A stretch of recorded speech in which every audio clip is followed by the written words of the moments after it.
भाई और भौणी माने प्रथमे ए वीडियोटा उठे देख। बोऊ मु आ से घर को जीविनी जोडी मोर कथा पदे भी रहउनी सब बेले ताको बोऊ को कथा कोन एत टंगा देख झियो बाहर कली मो झियो ताकरे भेला सेठी कटिबो सब बेले मोर सब कथा रे भूल काटुचंती जदी मु किछि कहि दउची रागी के तम जोई मोस कथा हो नांदी न हो सेठी के जमा जाना चाप आसी तो पाखर पहुंचबे सतबेला दबु दीपद जदि न आसिले मो झियो मो घर रहइबो तांगा 14 वर्ष रे भेला बंधु बांधी परतन ना हौ मु काली गुटे ओकेले सहित कथावार्ता करछि काली डिवोर्स अप्लाई कर दवा। हां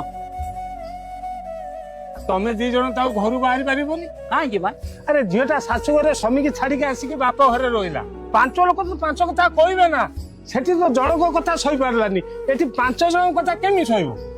तमे मन दुख करना गोटे काम करिवा गोटे लोक रखी देबा से तो बाहर जिंस आन के हमकु दबो आमे सिना बाहर को गले पांच लोकन पांच कथा सुनिवा तू कौन कौन जो तू नहीं गोटी गोटी करी चिठा कर दे तांको तंटी की चिपी की नहीं आसिया से जानी पारुनंती का झियो सहित पंगा नउचंती अवश्य तापर से आउ गोटे बा आईकी दुखरे रहू बा सुखरे रहू आमे तो ताकू बेजित करी सब संपत्ति नहीं आसीबा ना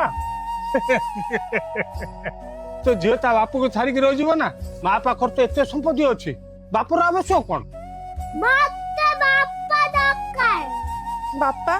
मते भी तो तमर आवश्यकता अछि हेले मु तांको छाडी रहि परिबिनी आउ तो इगो माँ तू छोट छुआटे भल मंद जानी नौ से कहूँ कौन सी जुक्ति रे जीतवा चेष्टा करिबुनी जानी शुणी के हारी जा देखिबू जीवन युद्ध जीति जीवु जदि झगड़ा है बिना समाधान रे सोइबुनी भूल नथिले भी भूल मागी दबु किंतु साइलेंट रही अभिमान को रागरे परिणत करिबुनी जदि तो बोर कथा आज भी ए घरे चली ताहले से घरे तो शाशुर कथा चलिबो शाशु को निज माँ हिसाब रे देख से घरे तो बोहू नुहे झीवर सम्मान मिलिबो ये जीवन रे राग रुषा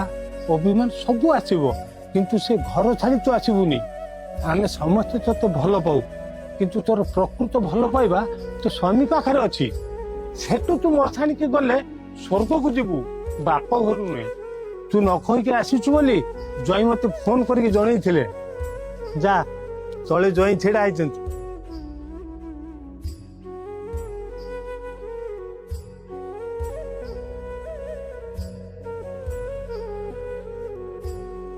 छुआ को भूल को भूल कहवा सीख